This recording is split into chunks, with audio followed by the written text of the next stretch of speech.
मुझसे ना तो कुछ छुपा, बता इस दुनिया में खूबसूरत कौन है? कौन है खूबसूरत? तू और कौन? कहते हुए आईना जोर जोर से हंसने लगता है। अब तो भी इस दुनिया वालों की तरह मेरी हंसी उड़ा रहा है। कहते हुए वो बदसूरत चाह में बदल जाती है। कोई हो ना हो खूबसूरत, मैं हूँ सबसे खूबसूरत। अब जो आईना मेरी हंसी उड़ा रहा था, अब यही है मेरा घर। खूबसूरती के लिए सीरत को जो करेगा नजरअंदाज, वो होगा खत्म, हमेशा के लिए खत्म। कहते हुए वो साया धुआं बनकर उस आईने में समा जाता है। माँ, ये सब क्या है? तुमने मेरी शादी तय कर दी और मुझे बताना जरूरी भी नहीं समझा। हर चीज तुझसे पूछ के तय नहीं करूंगी। तुम्हारे पिताजी के दोस्त की बेटी है। बचपन में ही उन्होंने अपनी दोस्ती को मजबूत करने के लिए तुम्हारी शादी तय कर दी थी। अब जब सही समय आ गया है, इसीलिए उन लोगों को एक दो रस्म के लिए बुला लिया है घर में। माँ, आपने सीधे रस्म के लिए बुला लिया, एक बार भी नहीं सोचा कि यदि मैं किसी से प्यार करता हूँ तो? देखो, सब कुछ तय है। तुम कल मेहमानों के सामने कोई नाटक मत करना। माँ की बात सुनकर अनिमेष गुस्से से अपने कमरे में चला गया और फोन पर किसी से बात करने लगा। फोन पर बात करते करते उसके चेहरे पर चमक आ गई। अगले दिन सब मेहमान उनके घर आ चुके थे, मगर लड़की घूंघट किए बैठी थी। ये बात अनिमेष और उसकी माँ उषा जी को बहुत अजीब लगी। अरे ये क्या, तुमने मुंह क्यों ढक रखा है? अपना चेहरा तो दिखाओ बेटी। अरे भाभी जी, वो थोड़ी सी शर्मीली है, अभी आप लोगों को जानती नहीं है ना, इसीलिए शर्मा रही है। शादी के बाद सब ठीक हो जाएगा। उनका ये तर्क उषा जी को कुछ समझ में नहीं आया, मगर अपने पति के वादे को पूरा करने के लिए उन्होंने ज्यादा सवाल जवाब किए बिना शादी करवा दी। मगर शादी की रात ही अनिमेष गुस्सा होते हुए बोला, माँ, तुमने मेरी बात नहीं मानी ना?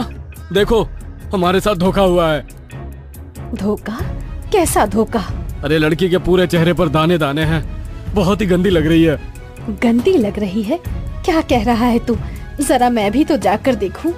उषा जी उस लड़की को जाकर देखने लगी। उसके दाग वाले चेहरे को देखकर वो भी गुस्से में बोली, अच्छा, तो ये है तुम्हारे संस्कार, इसीलिए तुम लोगों ने चेहरा नहीं बताया था।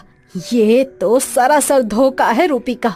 आई एम सॉरी, मैं आप लोगों को सब कुछ सच बताना चाहती थी, मगर मेरे घर वाले तैयार नहीं हुए। मेरी कोई गलती नहीं है।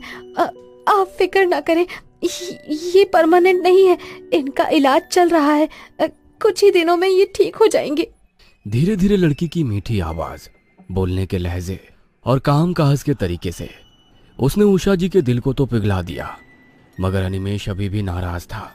उसकी ऑफिस की छुट्टी वाले दिन उषा जी बोली, बेटा, जो कुछ भी हुआ उसे भूल जा। अब वो तेरी पत्नी है, इस घर की बहू। उसके साथ अच्छे से रहा कर।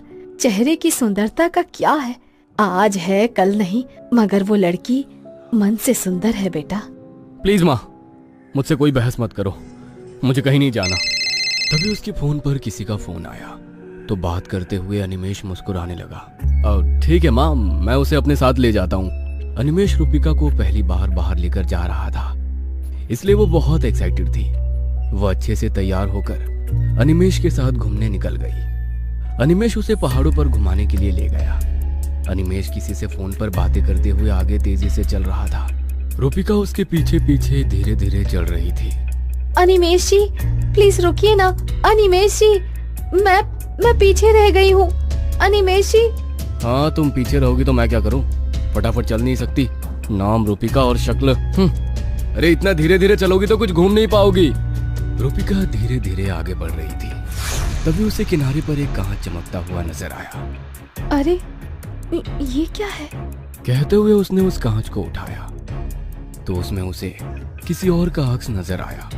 वो हैरान हो गई, मगर जैसे ही उसने दोबारा देखा तो उसी का अक्स था। मगर वो अक्स कांच पर कुछ ऐसे हिल रहा था मानो वो अक्स कांच पर ना होकर पानी पर हो। कितना अजीब सा कांच है, मगर दिख तो सुंदर रहा है, इसे अपने पास रख लेती हूँ। कहते हुए उसने उस कांच को अपने पास रख लिया, मगर तब तक अनिमेष काफी दूर चला गया था। रूपिका तेजी से कदम बढ़ाते हुए कुछ ही पल में उसके पास पहुंच चुकी थी। रूपिका को खुद हैरानी हो रही थी कि वो इतनी जल्दी कैसे चल पाई। अरे तुम तो काफी पीछे रह गई थी, अचानक से यहाँ कैसे? तभी एक लड़की वहां आई और अनिमेश के गले लगकर खुश हो गई और फिर उसने हिराकत भरी नजरों से रूपिका की ओर देखा। फिर उन्होंने आंखों ही आंखों में कुछ बात करी और वो लोग रूपिका के साथ आगे चलने लगे। पहाड़ की चोटी पर पहुंचने के बाद, जहां पर बहुत कम लोग थे, वहां से उन्होंने सेल्फी खींचने के बहाने रूपिका को धक्का दे दिया। चलो, जान छूटी। अब हमारे मोबाइल में भी प्रूफ है कि हम सेल्फी खींच रहे थे जब ये हादसा हुआ। तुमने बहुत अच्छा प्लान बनाया था। सांप भी मर गया, लाठी भी नहीं टूटी। बस कुछ दिनों में हम दोनों एक हो जाएंगे। मैं भी बहुत दिनों से इसी का इंतजार कर रही थी। अब आंटी को भी हमारी शादी से कोई ऐतराज नहीं होगा। कहते हुए वो लड़की हंसने लगी और वो दोनों रूपिका के गिर जाने का शोर मचाने लगे। कोई है? प्लीज हेल्प मी, मेरी वाइफ यहाँ गिर गई है। उसकी आवाज सुनकर बहुत सारे लोग वहाँ पर इकट्ठे हो गए। कुछ देर में पुलिस वहाँ पर आ गई और अपनी टीम के साथ रूपिका को ढूंढने लगी, मगर उन्हें कहीं भी रूपिका नहीं मिली। सर देखिए, नीचे बहुत गहरी खाई है, अभी रात होने वाली है। हम उसका रेस्क्यू सुबह ही शुरू कर सकते हैं। रात भर में यदि उसे कुछ हो गया, कोई जंगली जानवर ने उसे खा लिया तो हम लोग इस वक्त कुछ भी करने में सक्षम नहीं है सर। आप लोग भी अपने घर जाइए, सुबह देखते हैं क्या कर सकते हैं। अनिमेश और वो लड़की एक दूसरे को देखकर मुस्कुराने लगे और इंस्पेक्टर के साथ ही पहाड़ से उतरकर जैसे ही अपनी कार के पास पहुंचे, कार में रुचिका बैठी हुई थी। तुम यहाँ? तुम तो... हाँ जी, मैं बहुत देर से आपका यहाँ पर इंतजार कर रही थी। तुम पहाड़ पर क्या कर रहे थे? अनिमेश हैरानी से उस लड़की की तरफ देखता है। लड़की गुस्सा होकर वहां से चली जाती है। अनिमेश रूपिका की साइड वाली सीट पर बैठकर ड्राइव करने लगता है। तो बैक व्यू मिरर में रूपिका का चेहरा बहुत ही भयानक नजर आता है। वो डर कर अगले ही पल जैसे ही रूपिका को देखता है तो वो पहले की तरह ही नॉर्मल थी। घर पहुंचकर अनिमेश गुस्से से अपने कमरे में चला गया। रूपिका, क्या हुआ है इसे? ये इतने गुस्से में क्यों है? रूपिका रहस्यमयी तरीके से मुस्कुराते हुए अनिमेश के पीछे पीछे अपने कमरे में चली गई।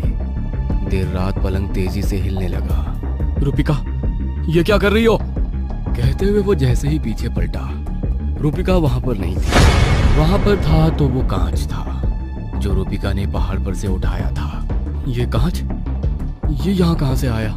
और ये इतना अजीब सा क्यों है? जैसे ही अनिमेश ने उस कांच को उठाया, एक बहुत ही भयानक सी आकृति उसमें नजर आ रही थी। बता, इस दुनिया में सबसे खूबसूरत कौन है? मैं? और कौन? और कौन? मैं।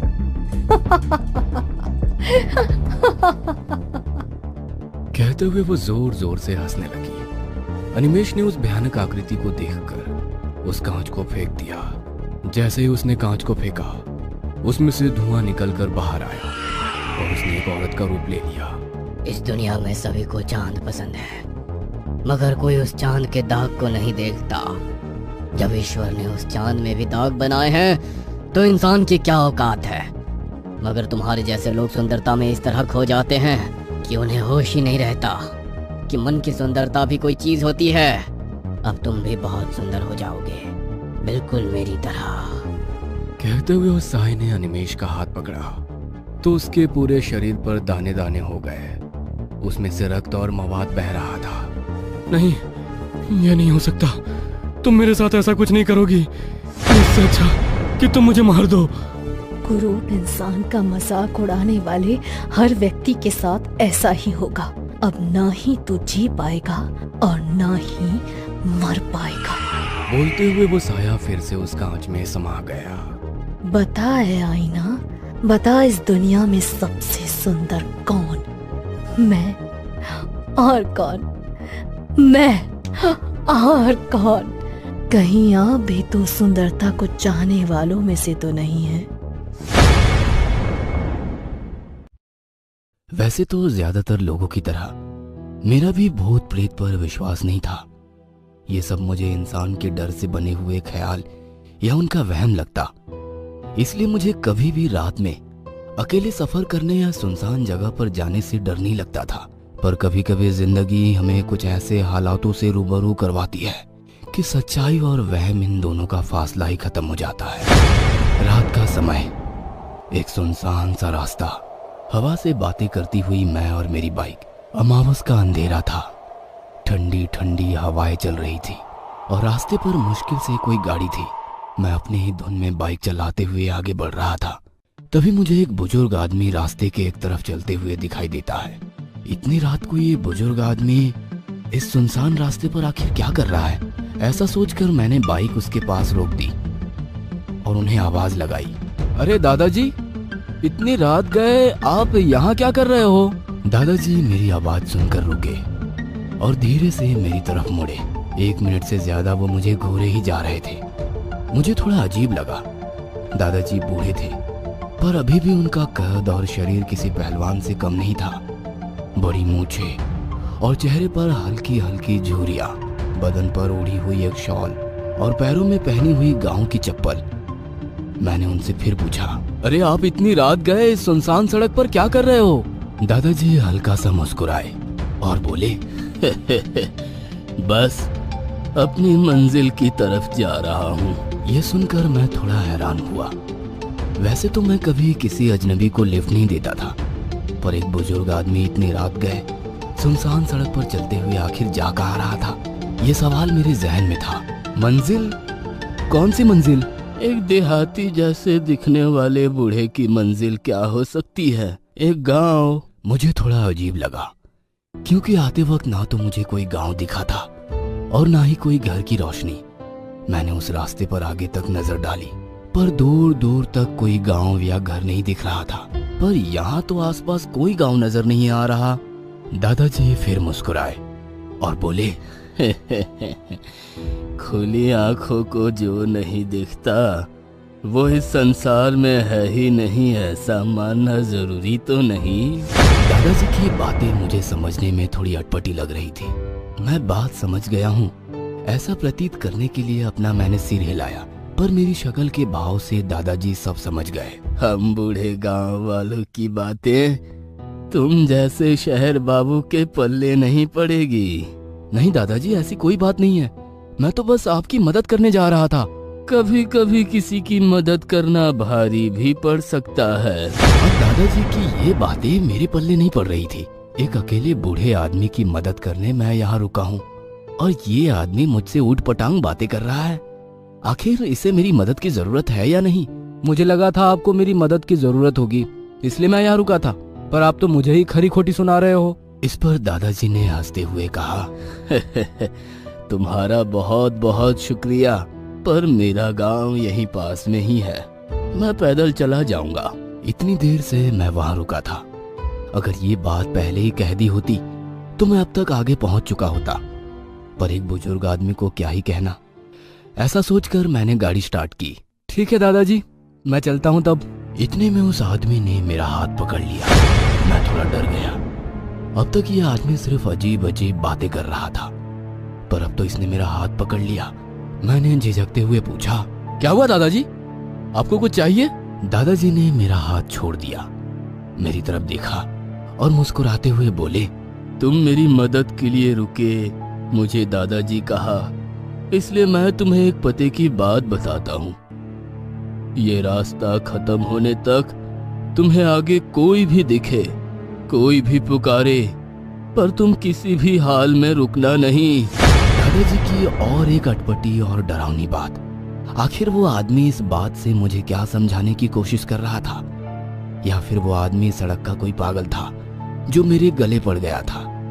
मैंने उससे जान छुड़ाने के लिए कहा, हाँ हाँ दादाजी, मैं नहीं रुकूंगा। मैंने जल्दी से बाइक का गियर डाला और एक्सीलेटर दिया। मेरी बाइक अब फिर से उस रास्ते पर चल पड़ी। मैंने शीशे में देखा तो वो बूढ़ा अभी भी मेरी तरफ देखकर हंस रहा था। मैंने अपनी बाइक की स्पीड बढ़ाई और उस आदमी को पीछे छोड़ दिया। हे भगवान, जान छूटी। लगता है कोई पागल ही होगा जो इतनी रात गए सुनसान सड़क पर चल रहा है और मदद के लिए पूछने पर ऐसी अटपटी बातें कर रहा था। मैं फिर से हवा से बातें करते हुए उस काली रात में अपने धुन में बाइक चलाने लगा। मेरे मन में प्रश्नों का जंजाल बन रहा था। क्या सच में वो आदमी पागल था क्या सच में वहां आसपास कोई गांव होगा? और उस आदमी ने मुझे इस रास्ते पर ना रुकने की सलाह क्यों दी? ये सब सवाल मेरे मन में बवाल खड़ा कर रहे थे कि अचानक मुझे आगे रास्ते पर एक गाड़ी दिखाई दी, जिसकी हेडलाइट की तेज रोशनी मेरी आंखों पर पड़ने लगी। लाइट इतनी तेज थी कि मुझे बाइक चलाने में दिक्कत होने लगी। मैंने अपनी बाइक रोकी और उस गाड़ी वाले पर चिल्लाने लगा, अरे कौन है? लाइट बंद करो, तुम्हारे इस तेज रोशनी से आने जाने वालों को दिक्कत हो रही है। पर ना उस गाड़ी की लाइट बंद हुई और ना ही किसी इंसान का कोई जवाब आया। अब मेरा खून खौलने लगा। एक तो उस बूढ़े आदमी ने मेरा वक्त जाया किया और ऊपर से ये गाड़ी वाला भी मुझे साइड नहीं दे रहा। मैंने अपनी बाइक खड़ी की और उस गाड़ी की तरफ चिल्लाते हुए बढ़ा, अरे बहरे हो क्या? सुनाई नहीं देता? लाइट बंद करने को बोल रहा हूं। मैं गाड़ी के पास गया और अंदर देखा तो गाड़ी में कोई नहीं था। मुझे थोड़ा अजीब लगा, पर जैसे ही मैंने पीछे मुड़कर देखा तो मेरे होश उड़ गए। एक आदमी जिसका मुंह बुरी तरह कुचला गया था, एक हाथ आधा टूटा था जिससे खून बह रहा था और पेट इतना फटा था कि अंदर की आंतें साफ साफ दिख रही थी। उस पल मेरे बदन से पसीना बह रहा था। डर के मारे मेरा मुंह खुला का खुला था और शरीर ठंडा पड़ गया था। वह मुझे देखकर हंसा। हंसने के लिए जब उसने अपना मुंह खोला तो उसकी जुबान नीचे गिर गई, जो कि जमीन पर गिरकर छटपटाने लगी। अचानक उसकी जुबान उछलकर मेरे पास आई। मैं डर गया और वहां से भागने लगा। उस सुनसान सड़क पर जहां रोशनी की कोई गुंजाइश नहीं थी, मैं पागलों की तरह दौड़ रहा था। बचाओ, कोई है, बचाओ! पर मेरी चीखें हवा में ही कहीं खो रही थी। उन्हें सुनने वाला वहां कोई नहीं था। भागते भागते मुझे एक टूटा हुआ मकान दिखा। मैं जल्दी से उस मकान की तरफ गया। मकान का दरवाजा खुला ही था, शायद वहां कोई रहता नहीं था। मैं उस मकान के अंदर चला गया और दरवाजा जोर से बंद कर दिया। मैं एक कोने में जाकर बैठ गया। मेरा पूरा शरीर कांप रहा था।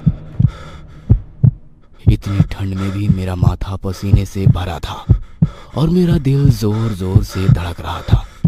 मेरे मन में अजीब अजीब ख्याल आ रहे थे। क्या वो कोई भूत था या कोई और? वह बूढ़ा आदमी इन सब के बारे में कैसे जानता था? कहीं ये वही बूढ़ा आदमी तो नहीं? ये सारे सवाल मेरे जहन में घूम रहे थे। तभी दरवाजे पर जोर जोर से दस्तक पड़ने लगती है। दस्तक के साथ साथ एक डरावनी आवाज भी रात के सन्नाटे को चीरते हुए मेरे कानों पर पड़ती है। मेरे दिल की धड़कनें तेज होने लगती है। मेरा शरीर कांपने लगता है। मेरा पूरा शरीर पसीने से भीग जाता है और मेरे मुंह से एक जोर की चीख निकलती है, नहीं!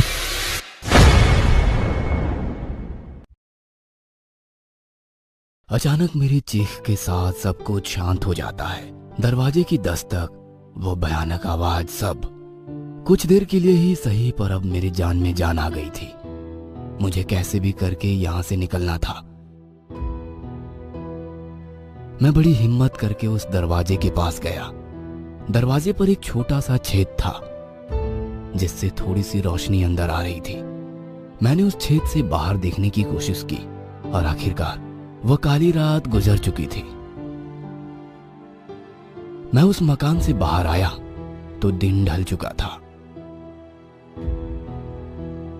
मैं अपनी बाइक ढूंढने लगा और आखिरकार मैं रास्ते पर पहुंच गया।